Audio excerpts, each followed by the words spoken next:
Hi. Hi. Hello, everyone. Hello.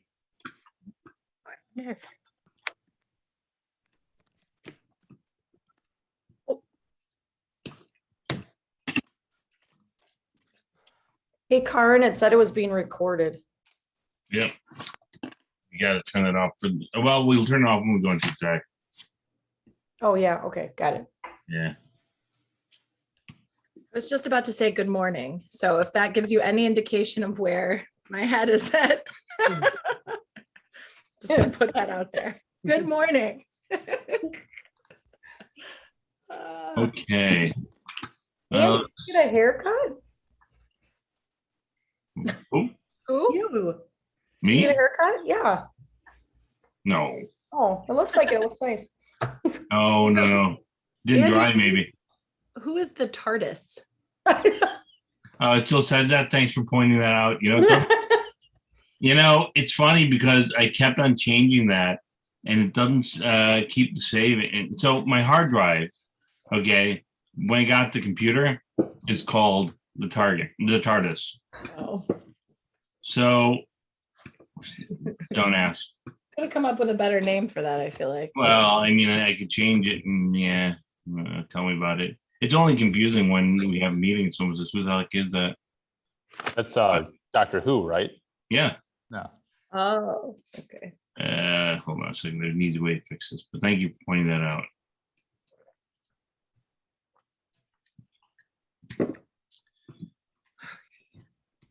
There we go. Thank you. Now we can stop and start recording it. All right. I think we're all here. So without any further ado, I'm going to call the meeting to order. I'm going to do a roll call. Danielle Bailey. Here. Ben Wynn. Here. Molly Krychowiak. Here. Tamika Vukovic. I thought I saw her sign in. Are you here, Tamika? She's muted. I'll say she's here, but I'm here either I'm way. here. Wonderful. We have a quorum, so item 1C is a motion to go into executive session. Is there a motion? So move. Second, Danielle. Okay, and on the voice vote, all in favor? All right. All right. Well, welcome everyone. Thank you for joining us. We are going to kick off our open meeting agenda tonight with item 1E, which is the 21 to 22 school district budget hearing. So I will defer to you, Ms. Weiss. Yes, and I will actually defer to Mrs. Johnson for the budget hearing. All right, well, good evening, everybody. I wanted to, I'm gonna go ahead and share my screen. Just give you a breakdown of the potential budget for next year. And as we all know, this is not final. A budget is not set until October when you set the levies. So I just wanted to give you a little bit more information. There is a PDF that's attached that just gives an overview of just some different budget factors and what that means. So I promise not to make it too long and drawn out and boring for everybody. So the first part that I wanted to just go over is our resident pupil enrollment. I have a chart at the bottom, but basically our enrollment did go down last year. However, I would preface that to say that it was COVID and a pandemic. So I wouldn't necessarily say that is completely accurate with what it'll be in the coming year. It's skewed with people that opted to homeschool instead of doing the virtual learning. The budget is set for the same amount as it was last year as $12,622 per pupil. And that is basically the budget has not given us any extra new money. So I'll go through that as well. But the next part is the state equalization aid. We did see a drop in that. Our state equalization aid is based off of how much our property taxes are. So we did end up losing about 37,000 in state equalization aid. Open enrollment in 2020-21, we finished with 113 open enrollment in and 95 open enrollment out. So it was a net positive gain of 18 FTE. In 2019-20, we had a decrease of 12 with 98 open enrollment in and 68 open enrollment out with a net positive of 30. So what that means is basically from 2019 to 2021, we lost the 12. The next part is our equalized property valuation. We did end up having an increase of 2.2%. And this is great. Our property values are going up. However, how that impacts the budget is the higher your property value is, the less funding that you get from the state. So the state pupil per pupil is holding the same at 742. So we should be getting about 696,000 from the state. WRS is going to maintain the same percentage. So all of our employees are required to contribute 6.75 to Wisconsin retirement system, and the district is required to match the 6.75. And each year that can fluctuate up and down, but it is slated to stay the same for the upcoming year. The other piece is the revenue limit. I'm going to go down to the next slide a little bit more to go into that one. The exempt personal property aid, which is a payment that we receive in May, it should be close to 194, but we should be receiving a letter in the coming weeks saying if it's going to be a little bit higher, but right now I'm budgeting conservatively with 194,000. This next slide, and I apologize, it's a little small. Let me see if I can make it a little bit bigger. Basically what it was is just showing the projection for the 5-year enrollment. And again, I would say it's using the 5-year cohort method. So what it does is just takes what your enrollment was in the prior years, and then you average it out each of the 5 years. So like I said, last year we had a significant drop, but again, I would say that that's skewed because of COVID. So the reason that this is important is because if you look at like 2021, for example, our total number of students is 1,014. However, our funding is not based off of that number. Our funding is based off of what's called FTE. So for example, you take your enrollment, you have to factor in open enrollment in and open enrollment out. And then kindergartners are only counted at 0.4%. So you don't get to count them as a full FTE. The other thing that is nice is that with Summer Academy this year, in the past, it was run through Fund 80 and we charged families a percentage to participate. And this year, because we ended up doing the Summer Academy through ESSER funds, we are actually able to count the membership, which should end up being about $140,000 additional revenue for us. So, and then I know in the past, I wanted to try to give you the same information, just maybe a little bit different format. So as you can see from the revenue, a lot of our revenue comes from our property taxes. We really don't get a ton of funding from the state. And then you also have your local, which is just your typical like student fees and just different things like that. Then our expenses, as you can see right here, the blue is salaries and benefits. So like all districts, salaries and benefits eat up most of your budget. So looking ahead for this upcoming year, like I mentioned, Summer Academy is with doing it through Fund 10, we should hopefully be able to generate about 140,000. And the other key piece with using this as ESSER is ESSER requires us to have a portion going towards learning loss. So that will meet that guideline. And I know a lot of districts or a lot of communities think like, oh, you know, you see in the news, there's been all this extra funding that's going through schools. I would use the analogy of it's kind of like ESSER funds is like a bonus. So for example, let's say you make $20 an hour and your employer gives you a bonus of, let's say $500. you're going to still see a 3% increase in cost of living, let's say. And so you're still only making that $20, but you don't have that bonus, and you can only use it for certain things. So ESSER is intended for one-time use funds. And we're going to be sending something out to the community to get just explaining a little bit more about what ESSER funds are available to the district and what we can use it for, and then getting the feedback from that. But it's just really important to remember, for example, that ESSER is one-time funds. Like, you don't want to be using it for salaries or for a position, because in 3 years, what are you going to do for that position? How are you going to maintain the funding to keep that position? The other big thing that we did with closing out the 2021 year is we closed out the student activity accounts, which are what was called Fund 60. And those are all the clubs that we have, like I think there's a forensics team, the yearbook, all of those things. DPI required us to change them to revenue and expense accounts. They put that out in June of last year, and they gave us a year to do that.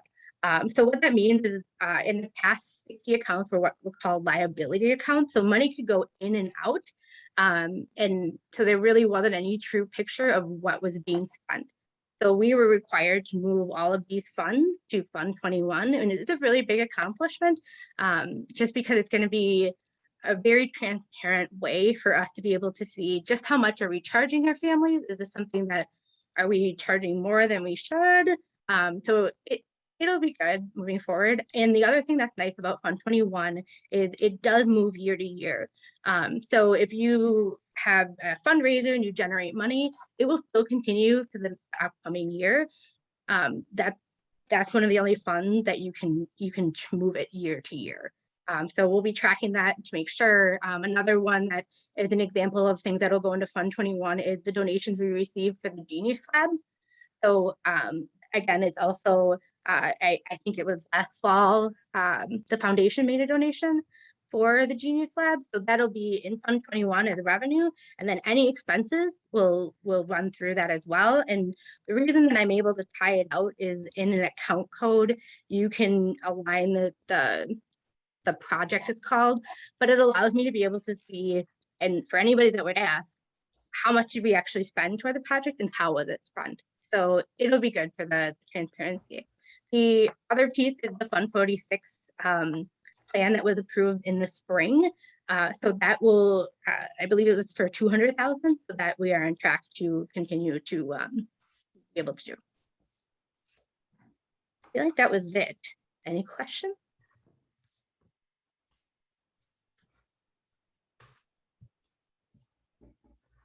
I know it's not exciting stuff, sorry. No, it's very thorough, and I appreciate it. So in October, when we do the tax levies, I'm going to have a little bit more information, and that we'll also have Third Friday count done as well. So that'll actually give us a much more accurate picture of where our enrollment is sitting.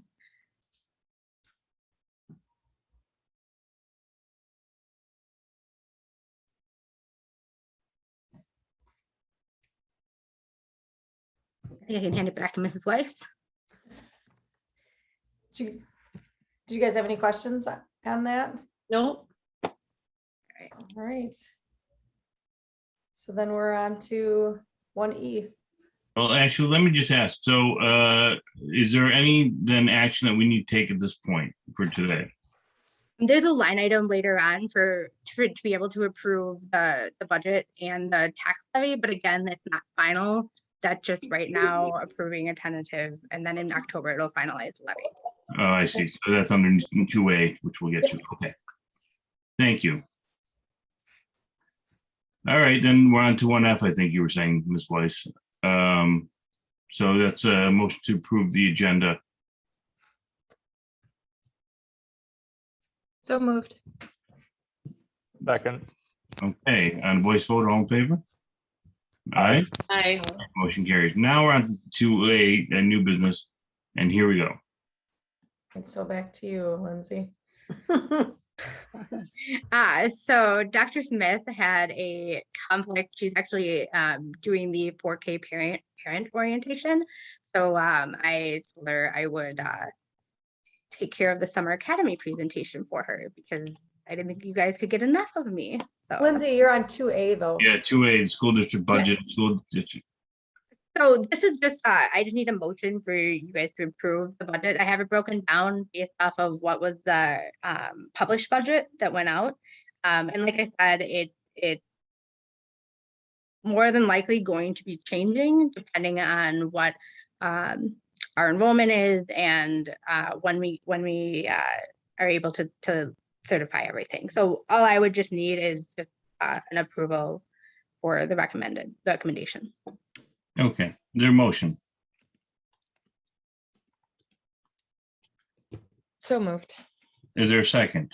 Second, Okay. Oh, Is there- go ahead. Yeah, go ahead. Is there any further discussion? Just- Ms. Yeah, Bailey? follow up. Lindsay, you said that this was published, this budget was published somewhere?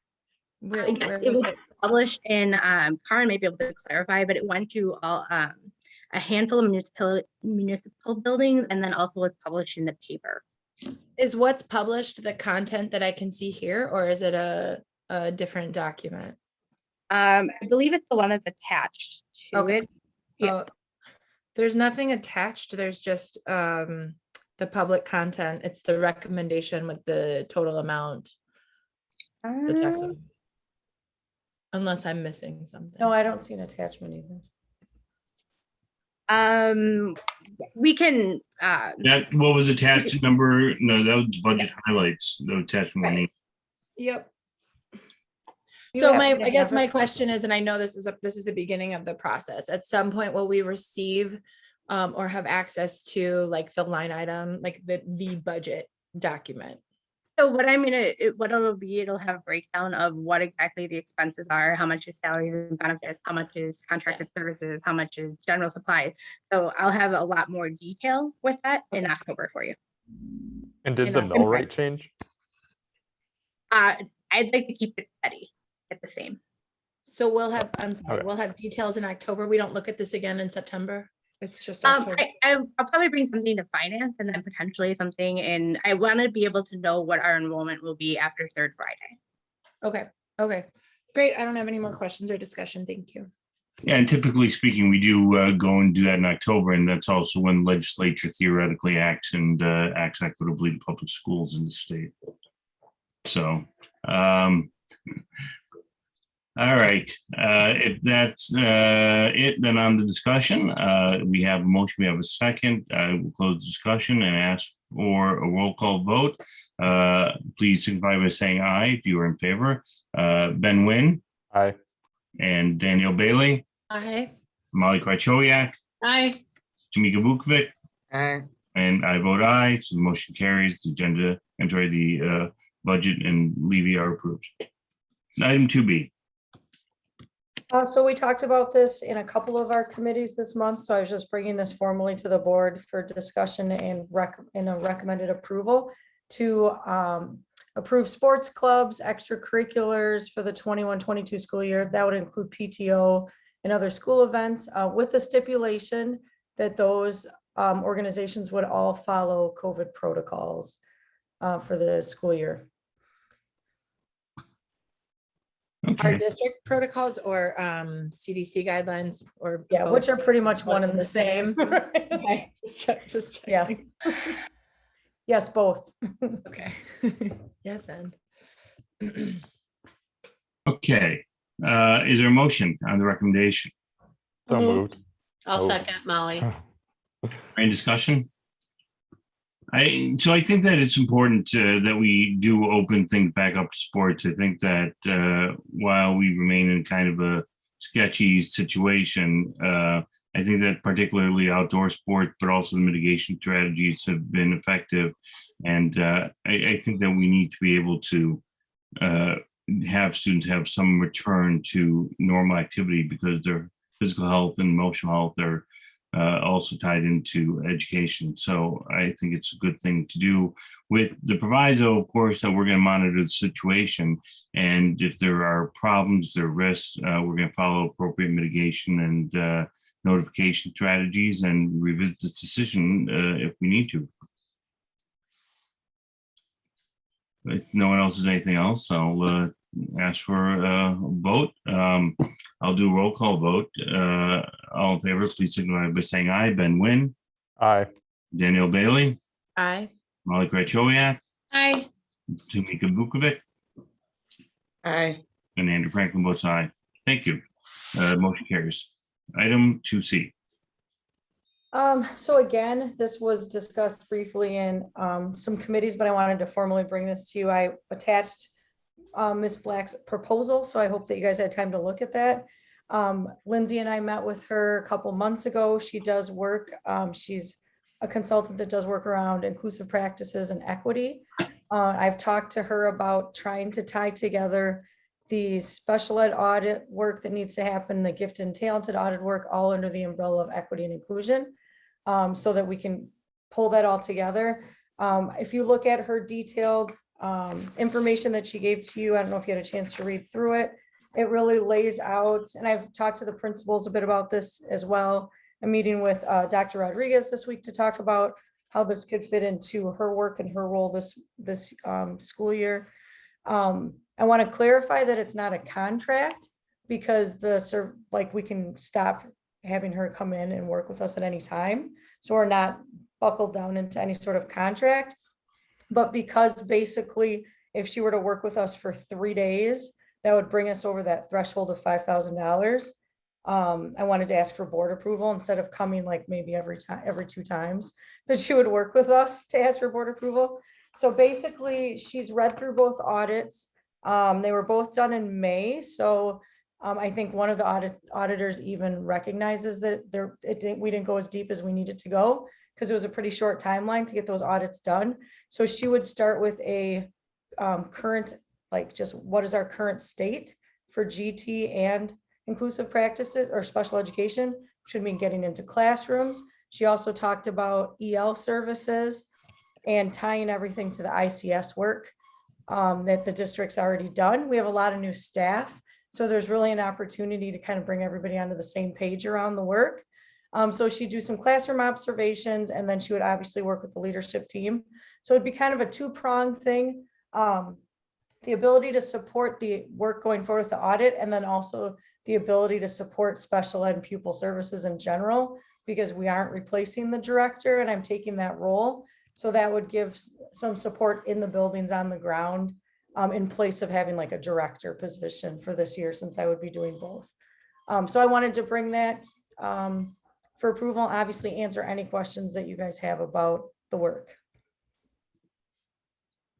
Also, it would be flow through funds, Lindsay, is that correct? Okay. That was one of my questions. What are that's where it's coming from in the budget, flow through funds? Yeah. Okay. How did we come to connect with this with Miss Black? Yeah, so she did some work in Muskego when I was there around inclusive practices and special education, and then just became somebody that I kind of kept contact with. She works in lots of school districts, and I could get you more of that information if you want more of like her resume with different school districts that she's worked in. She's definitely somebody highly known. I was this morning when we had the group all together in the districts, actually somebody from Nicolay came to me and said, oh, I'm really, I heard you might be working with Peggy Black. She's amazing. So it's like a lot of people really know her work around equity and inclusion, but I could get you like specific districts if you would want more information on No, that. I was just curious how we came to know her. Yes. You answered a lot of my questions. I like how she lays out specifically that she will be working to define roles of, special ed teachers. And it says create roles and responsibilities for special ed teachers, EL teachers, general ed teachers, special ed paraprofessionals, and aides. I'm assuming that because she's also including G&T in this, she will be like assessing whether we need specific roles or how those responsibilities are delegated, and that will be part of the work she's doing. It doesn't say so directly, but I just want to, yeah. Okay. So you said you worked with her at a previous school? Yeah, so I didn't work directly with her. I was a principal in Muskego, and the superintendent there brought her in to work with all of us in the district around inclusive practices. So that's how I met her. Okay. So I'm just out of curiosity, can you so she worked in your building, Is like, can you give me, or can you give an example of like something she changed? Like some system or something? Yeah, we included kids in the classroom, like we weren't pulling kids out anymore for special education. So it's starting with that whole belief, and I can support that work a lot. Like I'm actually meeting with staff next week, our paraprofessionals and our special ed teachers with Dr. Rodriguez to just kind of start that whole mindset shift. And I've also talked to like Dr. Smith and Ms. Young about like just changing that whole service delivery model. So we're not pulling kids out of the classroom. But it's just having that extra support. And I think sometimes it's good to have an outside voice, and also to separate me a little bit, because being the superintendent and also, do you know what I'm saying? Like being on the ground with the teachers in the classroom, it's a little muddy. So that would kind of give the principals somebody to work directly with, that's not, because she would be non-evaluative. You know what I mean? Like she's just teaching and co-planning and like doing things with them in a non-evaluative way. So it kind of takes me out of, do you know what I mean? Out of that piece, which is helpful too. Yeah, no, I'm their evaluator. Yeah, no, I was just curious what, like, Yeah. specifically some changes that were made I because she would came. say, if I just like snapshot, I would say the reason that I wanted to bring her in is because of how she feels about equity and how she feels about inclusion. And it just feels like just such a match for the message that we want to set in this district and the work we want to do. Yeah, thank you. Oh, go ahead. Looking at this, I'm excited that Miss Black is going to be a part of our district and auditing for herself and helping our students and our staff out.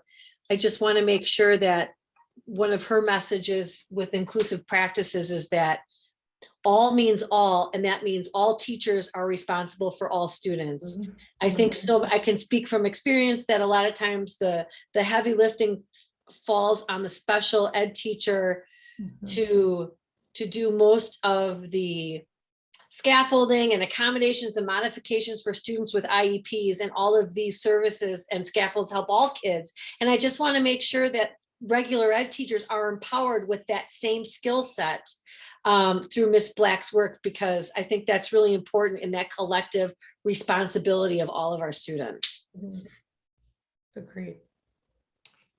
Will she like memorialize her recommendations in writing? Will there be some kind of final product or report like the same way that we had this earlier audit, or will it be less formal? You know what, she's really flexible, and that's part of the other reason that she doesn't do contracts, because she could get into 5 classrooms and then we could meet and we could say, hey, we need to shift, like here's a focus, or we need to go this direction now. So she doesn't like to have like the details I asked her for were, through our conversations, she was more vague, because she was like, I want to be able to like be flexible and move and turn the way we need to. So if we want, like, she'll do it, if we're like, hey, we'd like for you to summarize all of your observations, or like give us a report on this, we can really ask her for what information we want her to, as far as in writing and stuff. That's really up to us. Yeah, or it would just be interesting to have to speak to her at some point, or however it makes Absolutely. sense, not to add unnecessary work, but to understand what she came to observe and that what changes she planned to, what she wanted to implement. I think she'd be happy to come, like maybe to a curriculum meeting, if that would make sense. Sure. Yeah. Okay. Okay, if there's no further discussion on this, then I'm gonna make sure that I ask for a motion to approve. I don't recall if I did that. So is there a motion to approve the recommendation? I'll move. All right, second. Second. All right, is there any further discussion then? Seeing none, then I'll ask on a voice vote. All in favor, please signify by saying aye. Aye. Motion carries. Thank you. And item 2D, approval of the NATC and right way contract. I get to throw it back over to Ms. Johnson. So attached are the contracts for NATC, which is the consortium that makes up the 3K8 and Nicolay. And then the second contract that we're asking for approval is for Right Way. And we took some of the concerns, and I think we've addressed a lot of the questions that have come up. And I know a lot of our families have gotten their transportation letters with their busing information. So if anybody hasn't, please feel free to reach out to Right Way.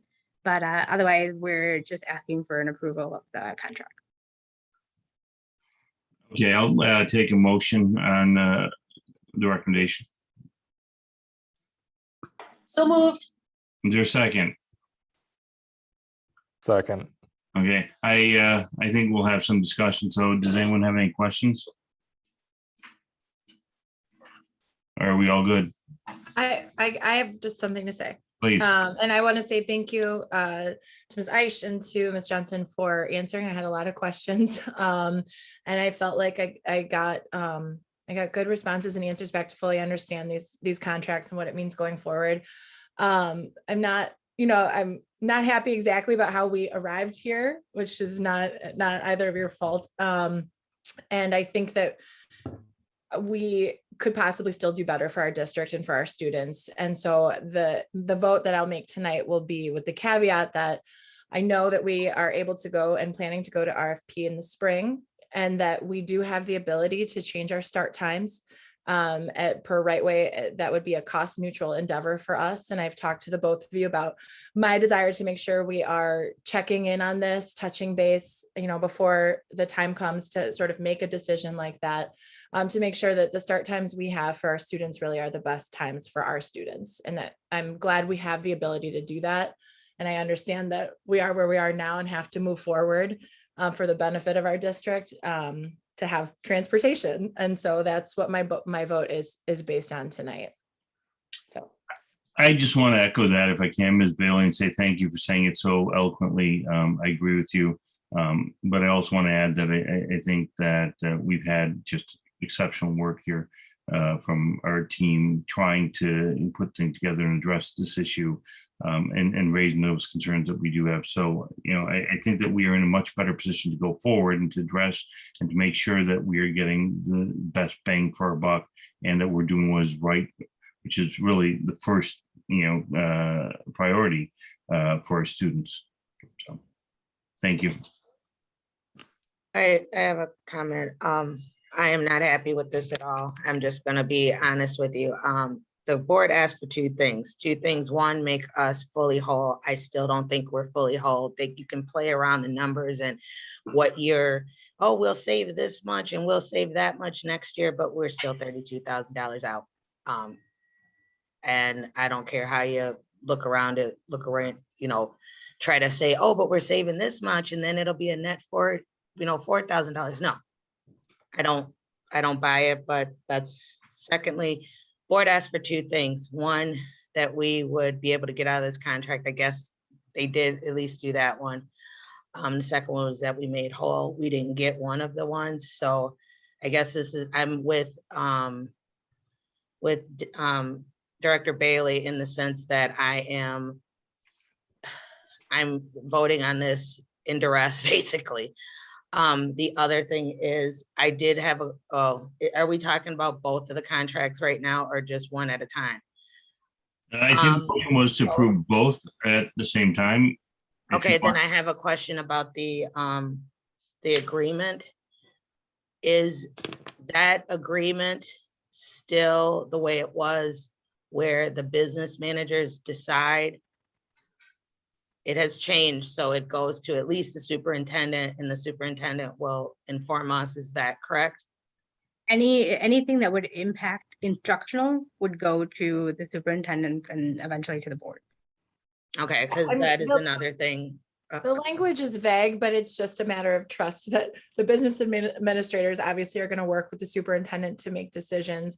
When those decisions implicate anything beyond the fiscal agreements that the business administrators feel comfortable with, they will definitely talk to superintendents. Superintendents will have a final vote. Where the language is unclear, I think it's going to be up to Allison to determine what she brings to us, or, about any other decisions that are made that could implicate policy. Because that's not clearly laid out in this agreement. It's more just implied, and I think would depend on your district and how your administrators decide to, determine what information comes to whom. So as I was saying, this is, I'm kind of the jackass of the group, because I will just be blunt about it. I don't like it. I really don't want to vote for it, but the only reason I'm voting for it is because our kids need to be picked up. If there was any other way that we could still have our children being picked up and in school, there's no way I'd vote for this, because I just don't like it.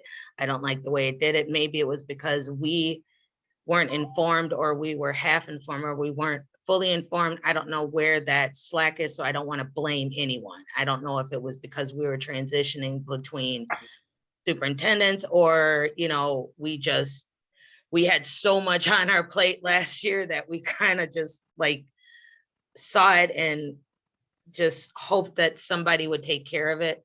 But I do want to put on the record how I feel about this, and just make sure that this never happens again to the board, because I think we were kind of blindsided, and at least I was, and I can't speak for everybody because somebody else may, or other people may have known about it, but we'll do this I'm voting for the best interest of the kids, because they do need to be in school and they do need to get to school. So we'll do this, but that is my thoughts on this. Can someone quickly clarify the NATC committee? Because the way I read it, I thought it was the business managers with the voting power, but now, They do. They have the voting power. Superintendents are a tiebreaker. oh, Um, that's right. Okay, sorry. Yep. Okay. Yeah, I do want to say, just address one thing. You know, this has been going on for more than a year or so. And really, it wasn't until Dr. Moser got involved that we even started to put attention to this. And, you know, frankly, Dr. Moser and Ms. Weiss have been just exceptional in pushing these issues. I think that a lot of the die have been cast. And, you know, I will tell you, I've been pushing on a number of buttons this whole time, but the truth of the matter is that you know, you can only do so much. But I want to make it abundantly clear that, you know, the current administration and Dr. Moser, they did a hell of a lot to try to push this to our advantage. So, look, to be fair, I agree with you, Ms. Vukovic. I think that, you know, if we had something better, we would do it. But I also think that we did make our point heard, and I also think that there is, I don't want to say that there are other malcontents, but I know that there are other questions about how this contract unfolds. And so I think that what we always need is that plan B, and that's going to be the next step. And now we are on it, and we have vision to move forward. And so I'm putting my faith behind the recommendation of the administration. One other thing I'd like to say, this is a shared service contract. That means we are partners. And that means that we are partners with Nicolay, Mapledale, Indian Hill, Fox Point River, or Foxborough Bayside, and Glendale-River Hills. We are equal partners. And that's, we also need to remember, we are equal partners, and we service all the kids. That's my last comment. Thank you. Okay, I'll close up discussion then, and we have an open motion and seconding. So on a roll call vote, please signify by saying aye if you were in favor. Ben Nguyen, Aye. Danielle Bailey, Aye. Tamika Vukovic, Aye. Molly Krychowiak, Aye. and Andrew Franklin votes aye. Motion carries. Okay, item 2E. Approval of transportation waiver for 21 to 22 school year. So I can, Before she, Ms. Johnson gets started, I just wanted to explain a little bit how this works. So anytime you bring a waiver, you have to have a public hearing. So after this item, after discussion, we would have to open it up for any potential public comments before you guys could approve it. So just that's like a little caveat of a waiver, is you have to have open it up for public comments. So then I'll let Ms. Johnson explain what the waiver is about. Well, should we do that after our discussion and before voting, or? President Franklin, I would, Yeah. this is my suggestion, that we let the business administrator explain what the waiver is, then take public discussion, then we go into our discussion and our vote. I'm fine with that if, Yeah. it seems like we have some consensus, so I'll leave it to Ms. Johnson then. So what this waiver is, it addresses our private school parent transportation contracts.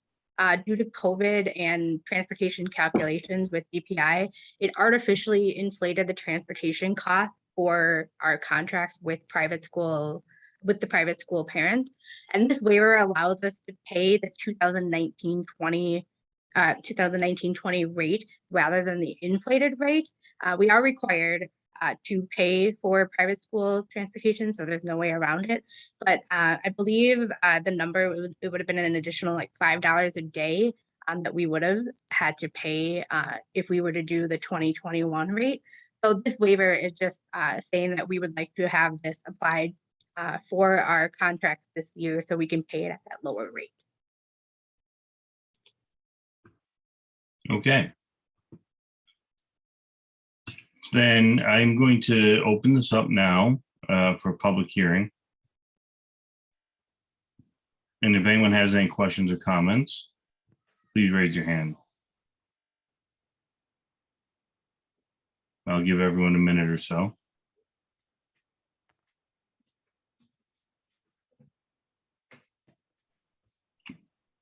Going once, going twice. Okay. Ms. Weiss, you think I can close the public portion? Yeah, it's kind of a weird thing that we have to do. I don't think anyone's going to be totally against us paying less. Okay.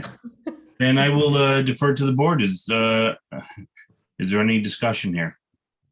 And let me ask, I don't think I took a motion on this yet, so let me just confirm. Is there a motion to recommend the approval of the waiver? So moved. Is there a second? Second. Okay. Is there any further discussion? Seeing none, then I will ask for approval on voice vote. Please signify by saying aye. All in favor? Aye. I, Any opposed? No, the motion carries. Thank you. Okay, item 2F, approval of teacher contracts. So it's recommended that the board approve the following teacher contracts. They were just not ready for you at the last meeting that we had. So these are our final hires. They were in your packet, but there were 4 contracts that were left that needed approval.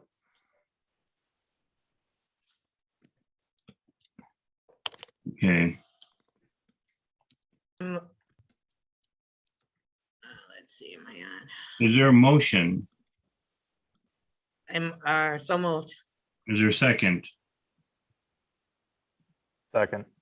Okay, is there any further discussion?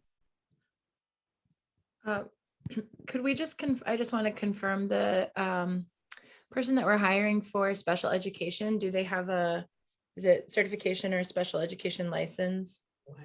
Yes. Okay. Okay. If there's no further discussion on a voice vote, please signify by saying aye if you're in favor. All in favor? Aye. Aye. Okay, motion carries. Item 2G, approval of resignations. So again, you have a list of teacher resignations. And so we're just asking, and actually 1 custodian. So we're just looking for formal approval of those resignations. Is there a motion? So moved. Second. Any discussion? Seeing none, all in favor on a voice vote, please signify by saying aye. Aye. Aye. Motion carries. And 2H, public participation. So I hope you don't mind, Tamika, if I kind of bounce this one over to you. We had a discussion in policy committee about some potential changes to our public participation policy. And we came out of that. There was a recommendation by Tamika. It would seem like a really good compromise to make sure that all voices were heard. There's still transparency, but then to like kind of just guard the integrity of efficiency in our board meetings as well. So I don't know if you want to just kind of share what we shared with the board. Well, first of all, I'm I'm not putting this all on me. Ben was there too. No, but we've been going back and forth with our policy on visitor participation, how to do it effectively, how to make sure people get their voices heard, but yet not extend or get ourselves in trouble because we can't answer the questions right at that exact moment. So what Ben and I propose is that we have two parts to visitor participation. And this is how it would work at the beginning of the meeting. Anybody who would want to speak on an agenda item would be able to speak. We would not be answering the questions. We would not be back and forth. They'll just be letting us know what they think on that agenda item. The reason behind this is once we know what people's questions are, once we get to that agenda item, either, you know, we can answer the question or Ms. Weiss will answer the question and we can still hear what people have to say, but yet when they're doing their presentation, they can gear to answering those questions. The second one would be after we go through the meeting, the second one would be a visitor participation on a non-agenda item. So as we go through the meeting and somebody, you know, comes up with like, can we put this on the next agenda for next time? Because I really want to talk about this. This is a quick way to say, okay, we've gone through this meeting and oh, wow, this came up. I really want to see this on the next agenda because that is basically what the visitor participation for non-agenda items are, you know, information as well as asking the board to think about something for future. I think this is the best kind of compromise because I was in, you know, in my brain on one way, and then I know Danielle talked about another way, and then our policy says another way, and it's not, none of this is clashing or at least meshing. So this is what we say, the first part of that meeting, open it up for anybody who wants to speak on an agenda item. After we go through anything, then we just do a quick, you know, hey, does anybody have anything on a non-agenda item? I think this will this will also speed up things because there will be no back and forth. There will be just letting us know what's going on and what they're concerned about, and then we can address it during the items on the agenda. And then if they have something else to say at the end, like, well, you know, we just talked about transportation. Maybe somebody wants to put on new times in the next agenda. So they would say at the next one, hey, can we put, you know, revisit the times of the school in the next agenda? And we may bring that up. It doesn't mean that we have to, but we know what they're thinking. So that is what Ben and I are proposing. I think it's a compromise on all the layers of it. I also thought it was a really good compromise. And so we just wanted to bring it to the full board to get any feedback, suggestions, thoughts, questions, recommendations from everybody. Oh, and there's one other part to this too. I'm sorry, Andy. The other part is the committees are where people are supposed, most of the stuff goes through committees and then it hits us. So the discussion parts of this should really be in the committees. This is when the people should be able to say, I don't like this, or are you thinking about that? Because the recommendation is coming from the committees. This is where those discussions should be. That's why if we emphasize this is where those discussions should be, and if you have a little something to say in the meeting, but we've pretty much already done the recommendation when it comes to the full board. So that is another reason why I thought we should do it this way. Okay, now I'm done. So, I mean, two things. I mean, one is, I guess, I would ask for a motion so we can have formal discussion on it. So moved. Is there a second? Great. Second. Oh, okay. So here are my questions about the policy. First of all, I mean, in essence, what you're saying, I agree with, right? Which is that you have, I think it makes sense to try to split these two things, but we're also dealing with Zoom meetings right now, and we're trying to transition back to in-person meetings, which is something that we're going to do. So one question I have is, as envisioned, you know, when we've had our meetings in the past, they've been relatively informal where someone can ask a question during a presentation. And we've had several presentations when we've had in-person meetings. What I'm concerned about is, and I have a couple different questions, but I guess my first concern is I don't want to stymie people from being able to ask a question after, you know, a presentation or to ask for some kind of clarification. I think people are going to do that anyways and possibly be put off once we're back in, you know, regular meeting that says, you know, if we, you know, don't acknowledge them when they raise their hand because maybe they don't understand something.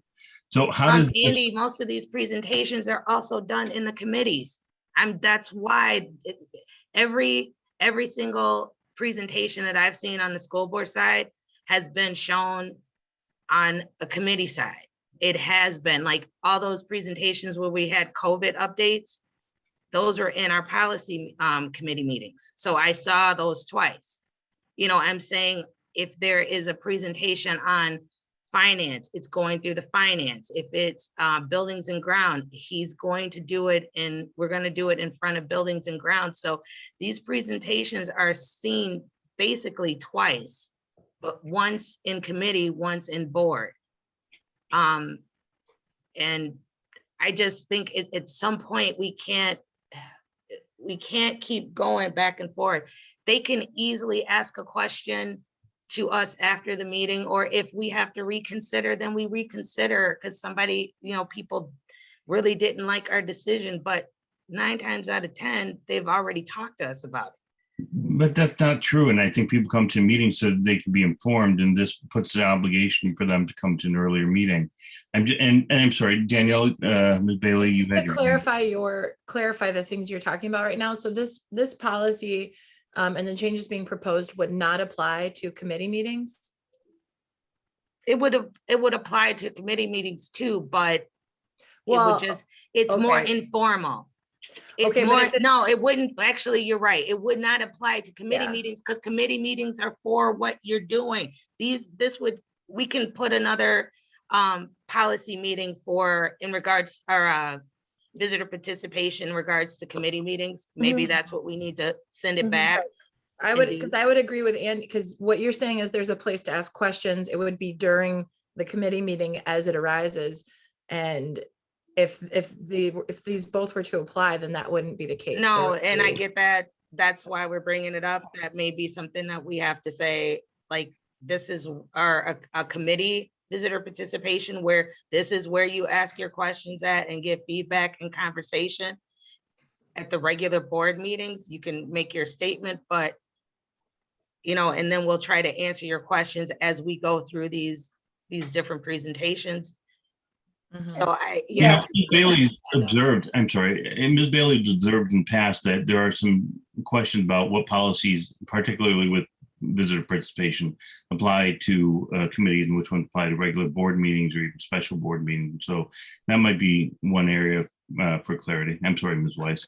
No, I'm just gonna push back a little bit. I mean, I understand COVID's unique situation, and so I think things have, like, having questions answered in the moment maybe was a little different going through this, but I'm just gonna push back a little bit because the idea of a board meeting is that it's a meeting in the public, it's not a public meeting. And the differentiation is that a meeting in the public is people can come to be informed and they can make a statement about things that they care about or they want us to be informed about. But it's not a public meeting, which is where there's a dialogue back and forth throughout the meeting and people are raising their hands and asking questions. That would be different. Like if there was a big hot topic issue and we're like, we want parents to be able to ask questions and community, that would be like a totally different meeting than your regular board meeting typically. Mhm. So I was just want to, like, you know what I'm saying? Like there's just different Yeah. functions, I think, for committees versus the regular board meeting. That gives me I mean, I think what the idea would be to put in some leeway to have those kinds of meetings. So that the language would be the board may do Mhm. this. And for specific meetings where we know that there is public interest or controversy or whatnot, then the board may elect to sort of change our policy around visitor participation. But if in general, we're going with what you're saying, the meeting is supposed to be, that makes sense to me, as long as there is leeway in the policy for us to consider what we're talking about and consider whether we want to change that. And then I guess I would also say, I would be curious if you think that's the same then for committees as well. You would consider those meetings in the public, not public meetings, because that would go a little bit in contrast to what Tamika is saying those committees are for. No, I agree with Tamika that the committees are a little bit more flexible because they're work sessions. So you're just digging deep and working on things. And Okay. I think, Danielle, you could even have language that says there may be certain agenda topics that the board is going to open it up for questions. Because if it is something, do you know, like we Yeah, just really create want that. flexibility so that we Mhm. can, so there's some discretion based on what we're talking about. That makes sense to me. And it doesn't, as written, it doesn't eliminate public input, by the way, just to make sure that's abundantly clear. I mean, that's the whole point of having in the beginning so that people can have comment on agenda items. And it's kind of trying to provide the best of both worlds to kind of merge what we've been doing before the summer with, I think, well, the two different ways of doing it. I think that there's compromise going on here. The only other thing they have concern about is I would like to change the language underlined that says the board reserves the right to limit length of comment by an individual. So the total time comment period is no longer than 15 minutes. I just would rather that we just say the board reserves the right to modify the length of comment by an individual, or not by an individual. I guess the point is I have no problem saying that we have a 15 minute limit barring anything else, because we're rarely going to do that, but we've had some situations where we've definitely gone over 15 minutes and we can, and so if we have a policy in place, then at a meeting we can make that motion if necessary. We can put it into the agenda. Well, I mean, I guess that's one question, whether or not.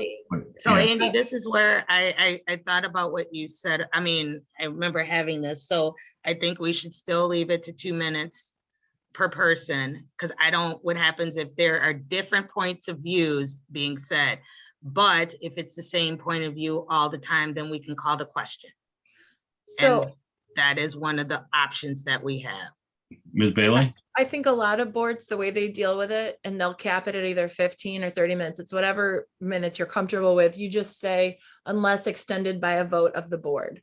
So when we reach that point, someone can say, we're going to vote. Are we going to continue to talk, hear comments, or are we going to end discussion now? Let's call the question.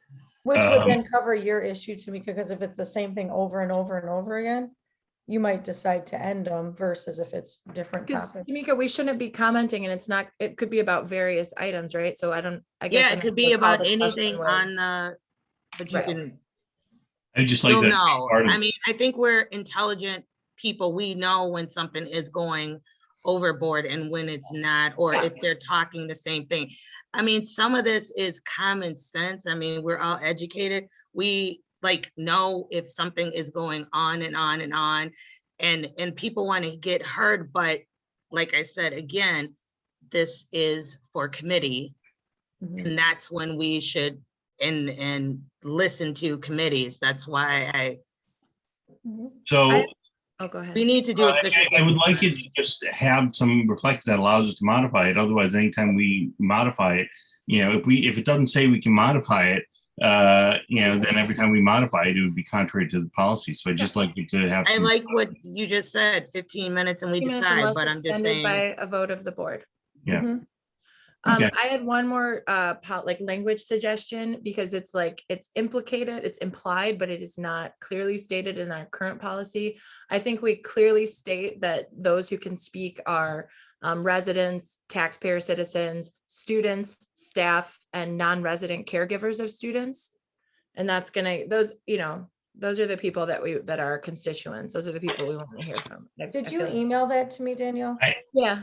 Okay. I don't know if By we the can way. limit public comment just to those people. You can can. do that. You can limit it to the people who have a vested interest in Glendale or are taxpayers. I've seen it in other board policies, so many different ones. They can ask for special permission if there is a reason for them to be there. They can ask for special permission, but it's usually stuck to the people who are tax-paying citizens or property owners of Glendale or Glendale, the parts of River Hills that apply. Mhm. And then the other thing is I don't want to say an individual. I want to say individuals. Take out the and. The reason why is I don't want it to sound like we can surreptitiously cut off one person. Because what we ought to be talking about is public length of comment. I mean, Right. You can work on the language. That language is a Right. little confusing. Right. but- Yeah. And that's see, why I but- said we might have to, Yeah. this is just, we didn't think we were gonna get a vote today. We just wanted to bring it to you. We can Yeah. Yeah. slide it back to policy to review the language of the policy and then bring it back to you. Because Yeah, I I don't, didn't change any of the language. I just pulled the current policy, just put some of our notes and wanted to talk about it. So yeah, absolutely.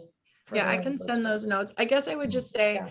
if we're moving in this direction, I want to make sure that we're still opening up avenues of communication, like so that people can see the agenda. We give them enough time to look at the agenda. So if they want to reach out to a board member or an administrator to have a discussion, maybe understand something when they would have done it in this meeting, I feel like we need to make sure there are ways for people to continue to communicate with us and with, the proper folks in the district, so that we're not just shutting, it doesn't seem like we're just shutting down an avenue of Teacher- communication for a lot of people. Do you know what What I I mean? like, what I I like don't think- about- our phone numbers are on the website, our emails are on the website.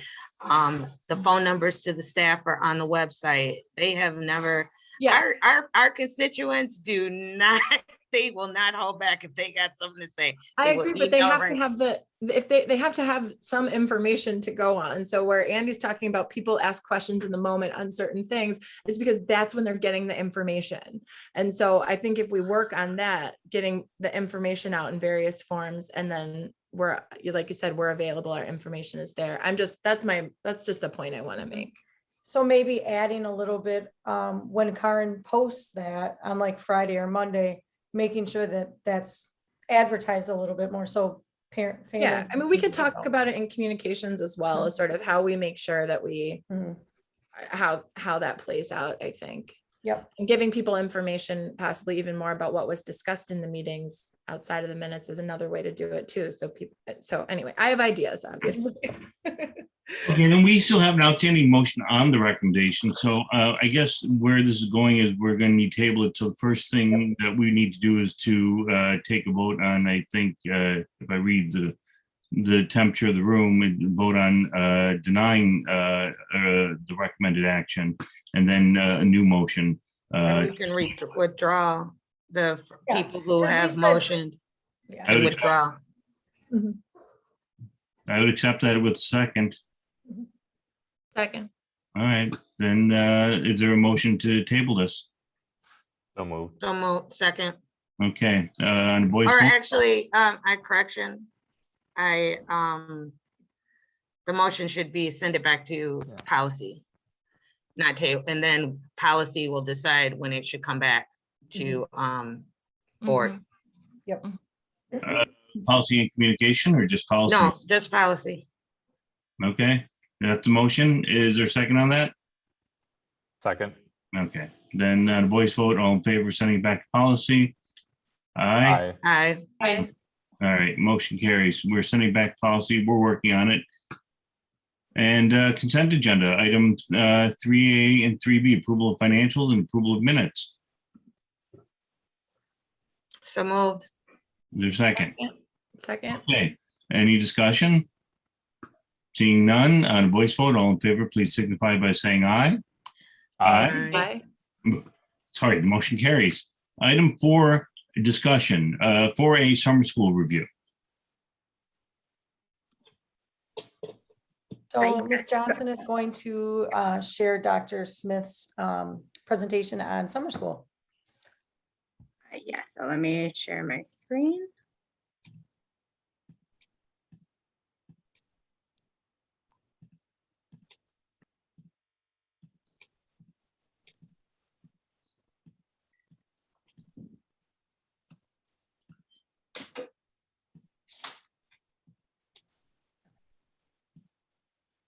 Dr. Smith, like I mentioned earlier, was unable to attend. She's doing the 4K parent orientation. So she put together a great slideshow, just going over the details of the Summer Academy program. So the program itself ran June 28th through July 29th. And students were there between 8:30 and 2 o'clock. They could take a wide variety of classes, anywhere from 1 to 6. There was art classes, there were enrichment classes. There was a wide variety of classes that they could take.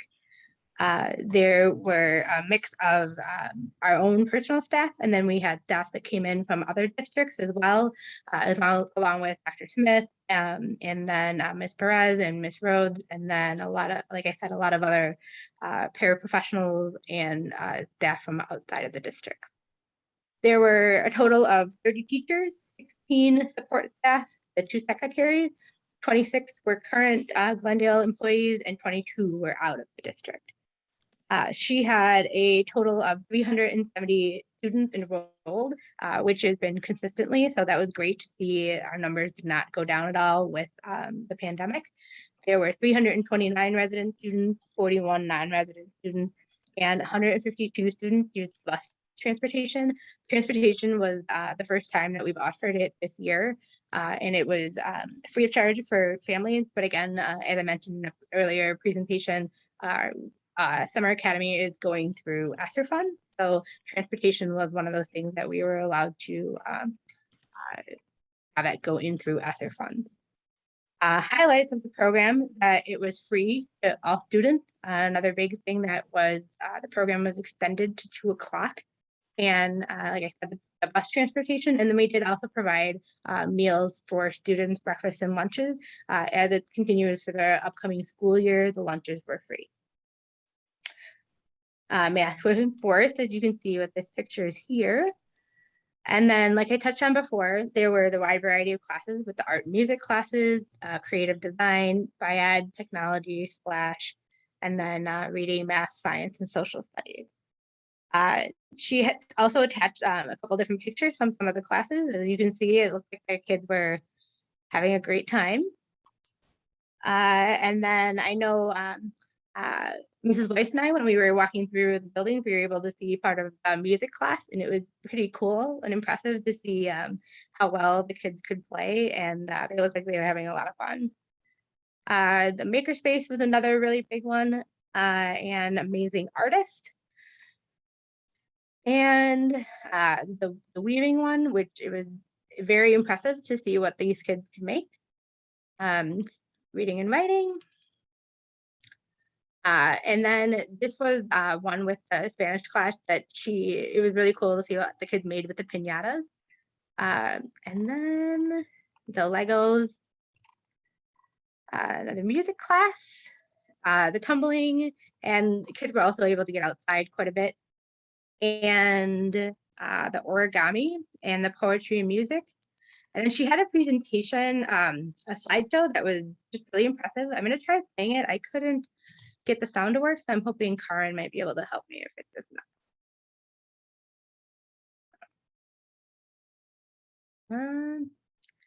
Karen, do you want to try getting it?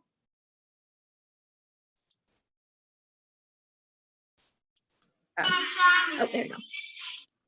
Summer Academy is a great place too.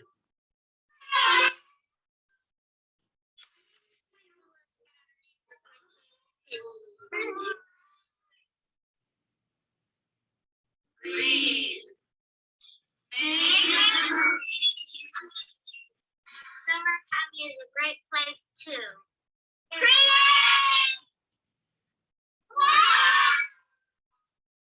Summer Academy is a great place too.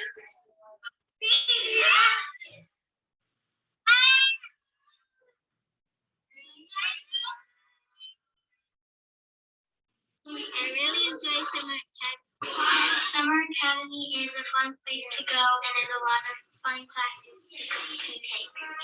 Go back. Summer Academy is the best thing in the whole world.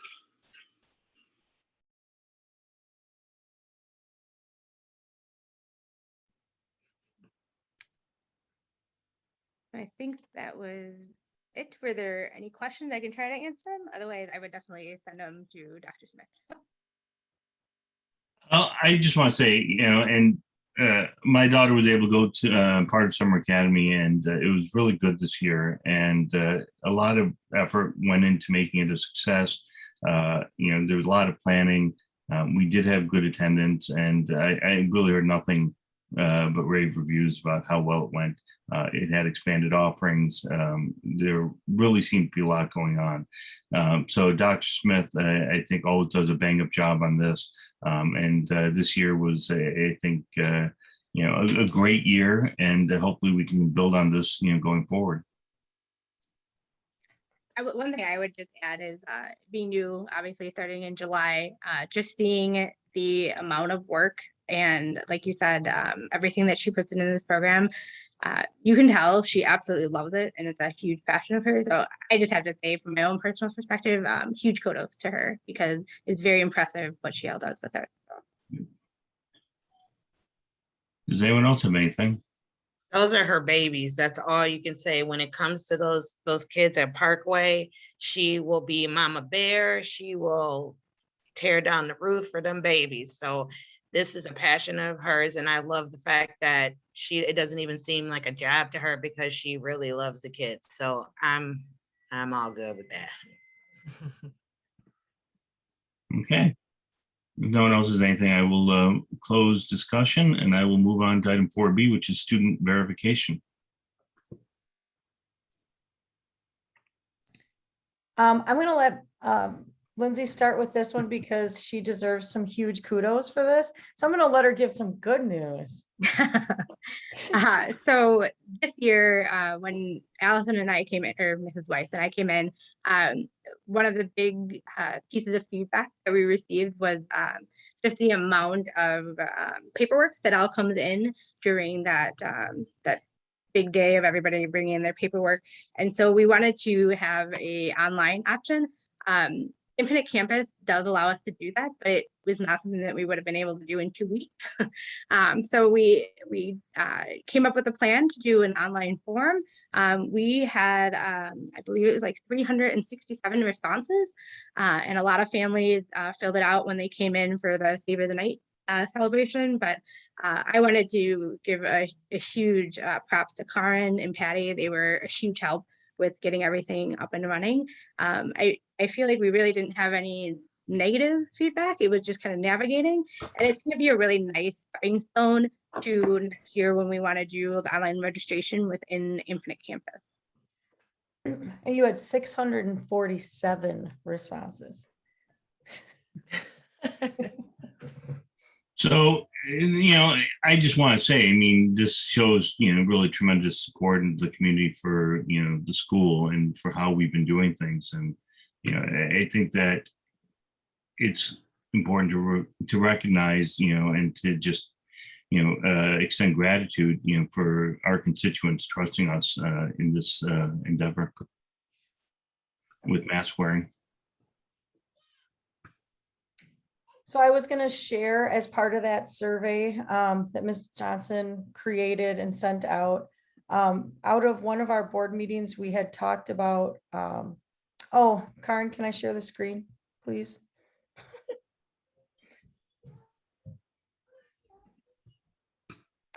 We had talked about adding a question to that survey to get an idea of the community's support for continued mask wearing. That was right around the time that we did get the updated guidance from CDC. So the survey, you can see the question, it was current K-12 school mitigation guidance from the CDC, DHS, DPI, was for regardless of vaccination status to wear masks when inside the school building. So I asked families to share their support for this for Glendale-River Hill School District. And if you look at strongly disagree and disagree, that was roughly 7%. Strongly agree and agree was almost 80%. And so then if you factor in the neutrals, we'd be at almost 93%. So that was just really positive to see that our families really take this as seriously as we all do going into this next school year. and that they really appreciate that we're going to continue with that mitigation strategy. So that was just an added question that we put in there just to gauge that, to see how families were feeling about it. So it's overwhelmingly that they agree with the masks. So we just wanted to share that piece from the survey. Thank you. Okay, if no one else has any comments, we'll move 4C, staff mentor mentee program. So that is Miss Westfall is going to share some information on her and Miss Young. Did some work this year, kind of beefing up that program. I'm going to share my screen here.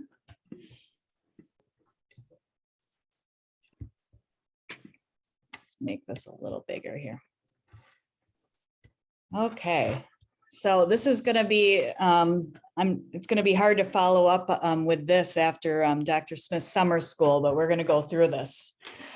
So we decided that we really needed to spend some time really structuring our mentor-mentee programming. In the past, we did have mentors, but we didn't have like a consistent system for across the year and doing some progress monitoring for our mentees, and then also providing extra support for our mentors. So in August last week, a team of us, so it was Anna Young, Ryan Kreger, Willie Williams, and myself, who kind of came up with a plan and a structure for how we wanted to break out our programming for the year. And then we also set up some trainings as well. So I'm going to talk a little bit about those trainings and some of the outcomes we wanted to see, and then what our next steps are. So when thinking about the mentee training, we spent about 2 hours with our mentees last week, really focusing in on what does it mean to be a staff member in the Glendale-River Hills School District. So that was different activities and some engagement activities with that. Then we spent some time exploring self-identity. So this was really powerful to start thinking and talking about equitable and inclusive practices, really thinking about our identities. And then we kind of ended our work together by creating some charts, naming exactly what support our new staff members need from their mentors, from their principals, from their peers, and from the district. So we were able to take all that information to help with our mentor training, which we had a 2.5-hour mentor training as well. So we spent some time really focusing in and supporting our mentors on how to give feedback, different ways that we can have conversations with our mentees. We did some practicing of what that sounds like and looks like. And then we also worked on developing some communication skills and just making sure that we're giving the ownership to our mentees. And then we also kind of examined some different challenges that mentors have. So we kind of did a self-assessment. So each mentor did a self-assessment, determining kind of areas that they would like to grow in as a mentor. And then we also charted that to help the administrative team with some planning as to what PD we need to provide for our mentors. And then we spent some time reviewing the mentees' charts of their needs to kind of do some planning about how can we support those needs? What are some different things that we need to do to make sure that we're meeting the needs of our mentees or our new staff?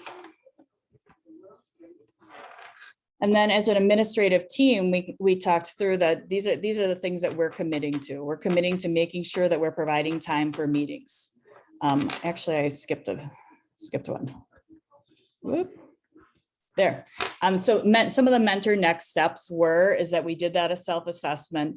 They scheduled in their Google calendars, they scheduled educator meetings with their mentees. So they're set up for the entire year.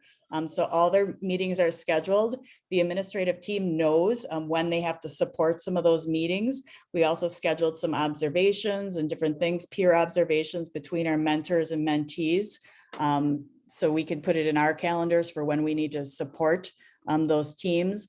And then also the administrative team came up with different monthly checklists of different things that the teams can talk about within those meetings that they're having with their mentees. And that kind of is a review of what I have here. So we just providing that time to do the work. A lot of times we never have enough time. So whether we're covering a class or we're supporting by providing additional time for them, that's what we plan to do. Just providing that coverage too as well. We might have to cover a class so that a mentee can go observe a mentor teacher. We also discuss the different topics to be discussed as a guideline. Also providing that professional learning for our mentors based off of that feedback after doing that self-assessment. We're also going to be doing rounding meetings with all staff as well. Just having that opportunity to, meet with staff and find out how things are going, what support do they need, and then providing that open door policy and just always being present for our staff members. So that was really our focus this last week in August and our year-long focus as well.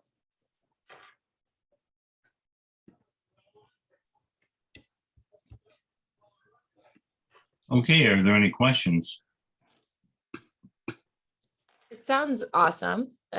Just like everything you put together, Jenica. I like it. It was Everyone who worked on it. How many, I'm sorry if I missed this, how many participants or how many people are doing this mentor mentee? I believe there was 12 mentees, and then they all are matched with a mentor. Oh, okay. So I have to look at the spreadsheet. I don't have it memorized. No, I'm just curious. Cool. But I am so thankful for the administrative team and the work that, we did collaboratively together. It's very thankful. Awesome. I think a lot of good things are coming together in our district for the upcoming year. And I see these presentations and I listen to what's coming down the pike, and I just have a lot of optimism for how we're going to go into this next year and the challenges that we're going to have to anticipate.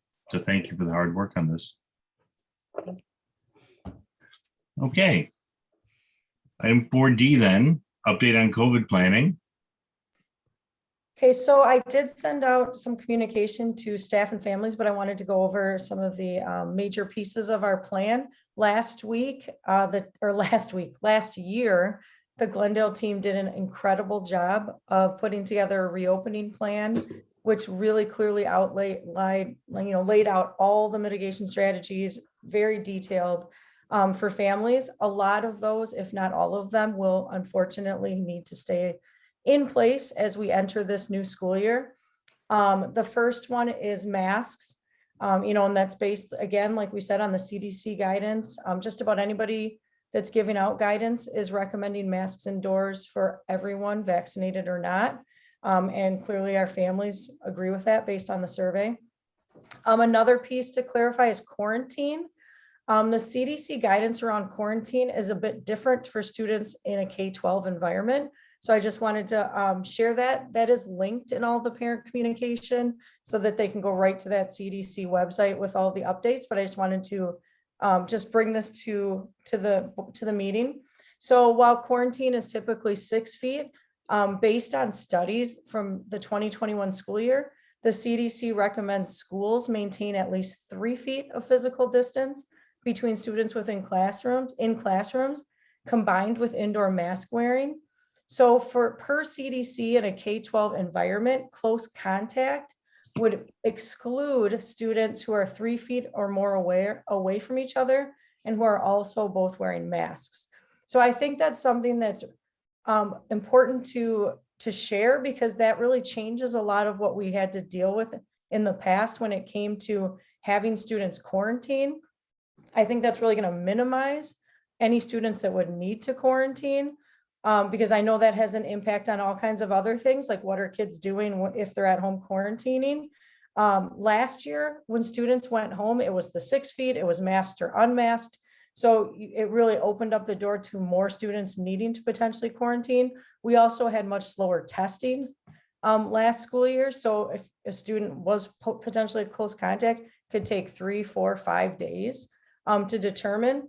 With the testing being so quick and with us really not having students within 3 feet, and our students will all be masked, should really limit any students really needing to quarantine, to be honest with you. And then they obviously also updated guidance as if you're fully vaccinated, you do not have to quarantine. And then they also added if you were previously diagnosed with COVID within the last 3 months, that you would no longer need to quarantine. Another piece that I wanted to talk about was in-person learning. Prior to my arrival, I know that Dr. Moser and the school board approved 5 days in person. I strongly agree with that. That's based on CDC. It's based on American Pediatrics. It's based on the Department of Public Instruction. We know that when we were in remote learning, it really highlighted inequities. It was really detrimental to some of our most fragile students. And we've, given the evidence now of the very low transmission rate in schools with proper mitigation has led to all of these people saying that the benefits of in-person school outweigh the risks in almost all circumstances. So I 100% agree with that. I know that that's been difficult for some families. We do have, and if there's a medical condition that a student has, I just want to reiterate, I put it in the writing, but I want to reiterate those families, I would want them to reach out to me. I've actually talked to a family already, and we're trying to figure out something for their student because they do have a medical condition that prohibits them from being in school in person. So obviously there are going to be exceptions if that is the case. Our local health department shared that a local superintendent asked the health department why they believed we were seeing more cases in students this summer. And the health department really kind of brought us back to something that just really hadn't clicked with me, that I hadn't really thought about. And it was the fact that last summer we were shut down. People were canceling weddings. People were canceling funerals. There was not state fair. There was no deer district. There were limits in restaurants. Last summer was a very different summer for children, having been out of school since, schools were closed in March and then we were just shut down. So while the health department said that obviously the Delta variant could be contributing, it's more likely that it's just the fact that this has been an open and loose summer, which means that when we get students back in school, we have the opportunity to layer those mitigation strategies, lock it up tight. And I honestly would not be surprised if cases and kids go down once school starts, just because, they're in a consistent place, the consistent cohort with those consistent mitigation strategies all day long. So that was the health department's perspective, as they thought it was more about this summer being so open and people kind of going about things as if this doesn't exist anymore. We all know that the CDC guidance, when they said to stop wearing masks, it was for people that are vaccinated. And we all know that everybody just stopped wearing masks. So bringing those masks and those mitigation strategies back into the school building, I think will give us an opportunity to really keep things as safe as we possibly can. The other piece is the social emotional piece. And we know that kids not being in school has a huge impact on their social emotional. We're going to see where kids are this year. We're going to have to take some time as we start this school year to really meet those needs. Our students with IEPs, our students in intervention, all of our students, we're going to have to really just take some time to see where they are, because they could be in a completely different place than they were, after last year. So, and then just a few things that I wanted to clarify, because I've had some questions from families. One was around students getting COVID tests and why we weren't requiring. We obviously can't require parents to take their kids to get a COVID test. So that's not something that we just made a decision, as a school to not do last year. We can strongly recommend that they get a COVID test, but we can't tell a family what to do medically with their child. Another question was about sharing vaccination status of staff, which is also something we can't do. I know that the staff in our district, there's a very high percentage of us vaccinated, but we can't share medical information for staff. And we also can't require vaccination. We can strongly encourage it because we know it's the #1 mitigation strategy, but we can't require it. So I just wanted to clear a couple of those pieces up because I've been asked why we're not sharing that information or requiring that. And at this point, we can't. Can you clarify, Allison? I'm sorry. you said we can't require negative tests, but I thought that if someone was quarantining, that they needed to have, like, we don't require a negative test to return. It's just the No, amount so of time. they can shorten the length of their quarantine if they go out and Okay. get tested and provide us with the negative test, but we Okay. can't tell them they have to take their kid in. And we're gonna actually be offering testing. We meet with our vendor on Friday. So I know the districts around us, when we did a whip around in a meeting yesterday, many of them just have like a day or a morning and an afternoon each week where that testing is available. But again, it's optional for Okay. families to take advantage of, or staff. So when it comes to trusting someone, and this is the limits, I think, what we can do, but if we have someone who's been in close contact, and by the way, I mean, this could be some students, but this is, primarily, I think, teachers, because most students are under 12 and they wouldn't have been vaccinated. I guess my question is, we can't really do anything with quarantining except to trust them when they say that they've been vaccinated. I think in that case, if somebody was gonna say, I don't need to quarantine, they would have to prove that they're vaccinated. Okay. To Well, not that's- quarantine. But we can't like say to families, teacher X is vaccinated, teacher Y isn't. Right. And just share that information. But in that situation where we're contacting people, they can provide us with that in order to not have to quarantine. Okay. I would say if they don't provide us with that information, they're quarantining. Okay. Allison, can you clarify, do we not require other immunizations of our staff or vaccinations? Do we not require them? I think that you can, for any immunizations, I think you can do a waiver. Right. I mean, there are exemptions, religious exemptions, and perhaps other medical or disability. But I guess I was just trying to clarify why you think we can't mandate COVID vaccinations. It's really interesting because literally yesterday it became FDA approved. Right. And I know in that moment, there were a lot of places that did suddenly begin to require it. K-12 education in Wisconsin is just not there yet. And I think that would be like probably from the state level to say Not like, there legally, or it's just not happening as a trend? Is it I'm your sorry. understanding that legally we can't require At this vaccination? point, yes, we Okay. can't, yeah. Okay. But I mean, DPI could come out with something, like a lot of Nonsense. like healthcare workers, state workers, I think now have Okay. to be, but I mean, that would have to come from like the state level. Well, it's something for us to follow up on down the road. So I think it's a good question. There are a few exceptions. I mean, there is one exception to that. So if there's a student who has a documented medical plan or medical condition, we work with that family to ensure that that student, if they were to be able to come back to school, would be with a vaccinated, like if, let's say they had a paraprofessional or something working with them, in that case, because they have like a 504 plan or, you know what I mean, some kind of a medical plan, in that case, we could make that accommodation. But in general, for students, we can't just say, yeah, you're gonna be with this teacher because, do you know what I'm saying? Like they're vaccinated or they're not. Got it. Okay. I'm sorry, if no one has questions, I have a few, but I'll defer if other people want to go. Go ahead. Can you talk about busing protocols? Because that information wasn't in Right Way's letters that went out.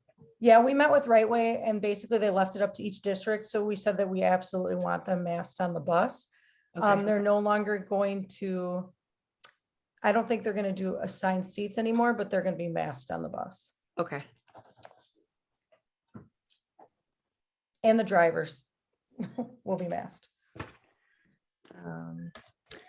Are we still following the same like communication hierarchy when like there's a case that was in the reentry, the most recent like guidebook? Yeah, so we're working with our new district nurse because there are lots of letters and documents and logs that were used last year for contact tracing and keeping track and making sure that communication went out. So we're working to share that with her because she'll kind of take the lead on that then. Okay. I guess so. I'm just hoping that we can have a place where this information is going to live Yes. that is easily accessible. We've talked about this a little Yeah. bit, but on the webpage or wherever, whether it's that book or excerpts of that book, so that folks can quickly go and get their questions answered about what we're going to be doing. Yeah, Karen and I have a meeting actually, either, it might be tomorrow, to take sit down and look at the website. Two of the recommendations, one was just to have a space for all of our COVID information, and one is to have a space for all of our district communication just to be archived in a spot. So both of those we're gonna get set up.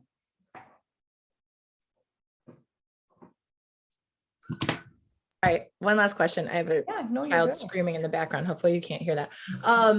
I guess I'm curious what if asynchronous learning for kids when they are being quarantined, if this is going to look different for each teacher, each classroom, or if we have an idea of how that's gonna go.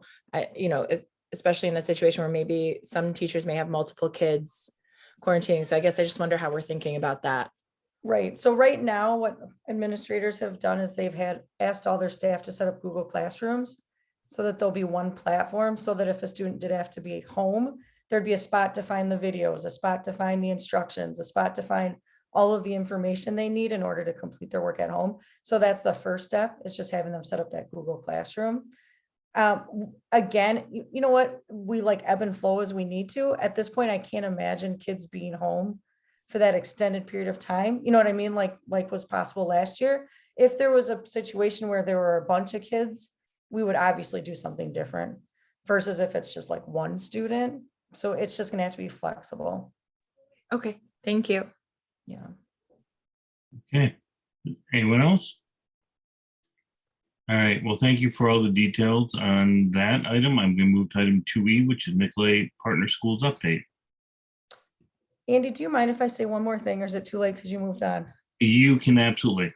Okay, so I just wanted to share, so I've received some emails, just overall questioning the district's desire to meet the needs of students. And I know that not having a virtual option is frustrating for some families.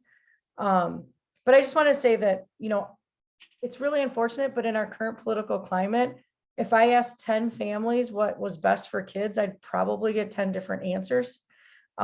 So I just really want to reiterate that because of that, because none of us are experts in this and how to maneuver it, is why we're just leaning heavy on the recommendations of the experts of the Department of Public Instruction, of American Pediatrics, the CDC. And so that's what we're leaning on. It's not just our opinions. It's not just, what we think, because clearly we're in a world where everybody's opinions are very, very different. But I just want to reiterate that pandemic learning is different and not better than learning that kids had pre-pandemic and hopefully someday post-pandemic, but that every single staff member that I've talked to is doing absolutely everything they can to do what's best for kids. And so I just don't want families to ever doubt that, because I see too many people working too hard. And we'll pivot and we'll change if we have to change. And if we discover something needs to be changed, we do that. We just keep moving, and we're flexible, and we're open to changing if we need to, but we're going to lean on the experts. So I just wanted to share that. Thank you. I appreciate that. All right. So item 4E, Nicolay Partner Schools update. So mine's really short, my piece of this, but this is something we want to again bring back to every meeting. So I mentioned our shared nurse. I just want to say, highlight again what a great collaboration this has been. She's fabulous. She's created a schedule to work with both districts, to be in both schools. She's been reaching out to families, making personal contacts with families, with students with health plans, introducing herself. Like I said, she's going to be taking over a lot of that COVID tracking of symptoms, tracking of cases, communication. She's working on getting staff mandatory training done. It's already organized that and keeping track of that. So I just wanted to highlight a really positive shared agreement with one of our partner districts with our new district nurse.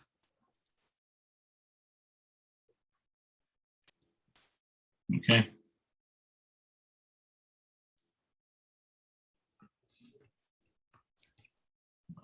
All right. And then, and there's nothing further then? Okay. Do you want me to do the new? Yeah, next piece is Miss Westfall. Yeah, I was just about to ask. Yeah. All right, I'm going to share my screen real quick.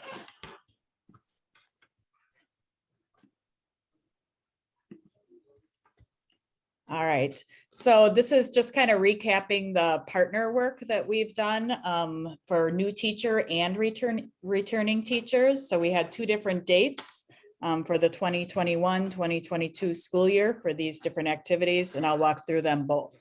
So on August 17th, we had a new teacher day, and we do this in collaboration with Nicolay, Fox Point Bayside, Mapledale, Indian Hill, and then of course, Glendale-River Hill School District.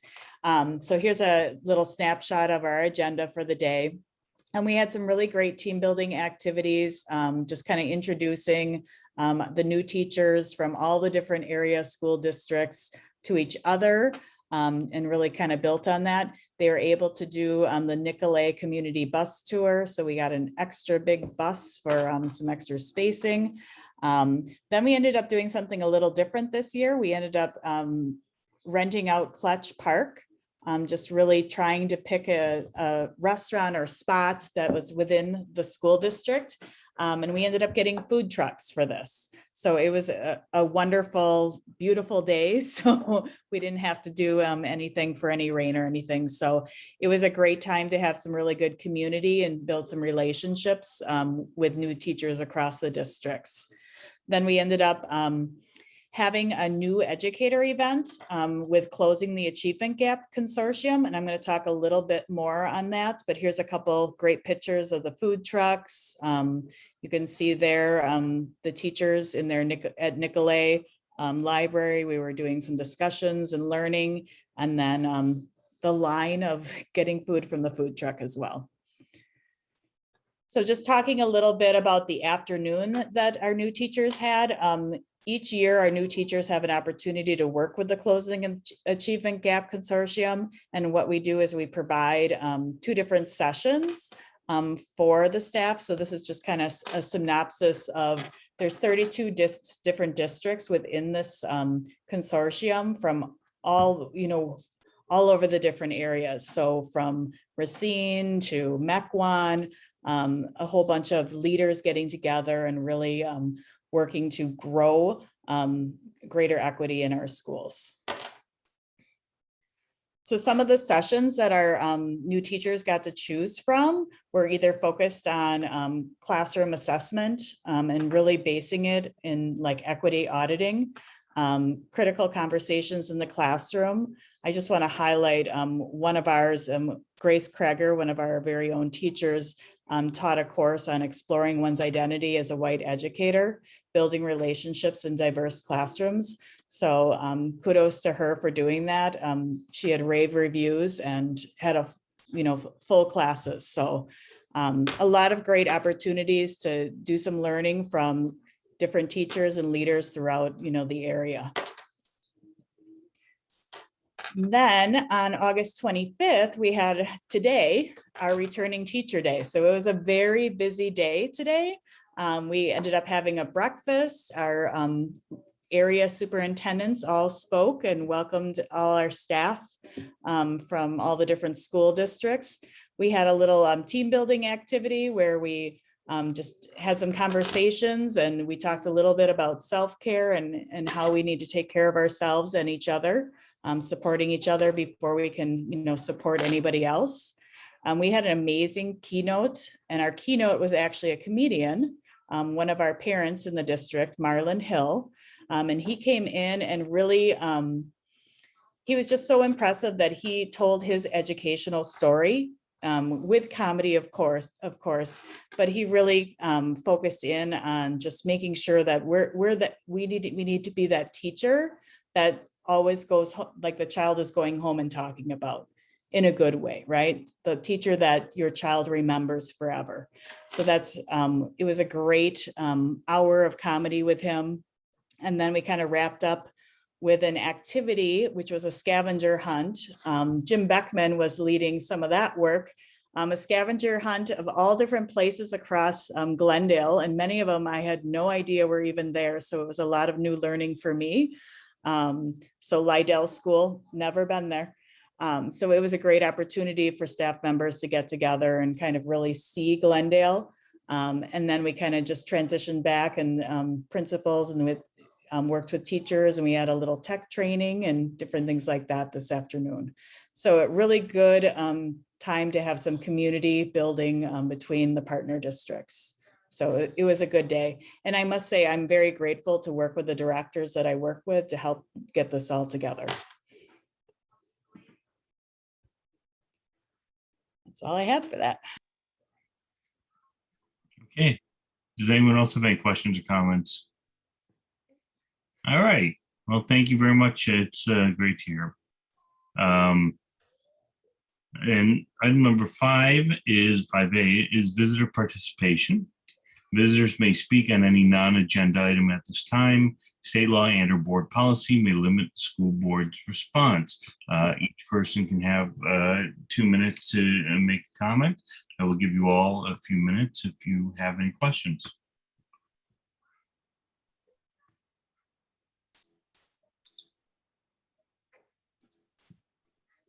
I don't see any hands up.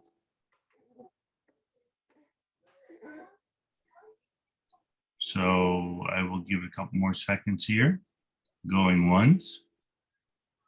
Going twice. Okay, I'm going to close visitor participation, and I will entertain a motion to adjourn. Item number 6A. So moved. Second. Okay, and on a voice vote, all in favor, please signify by saying aye. Aye. Aye.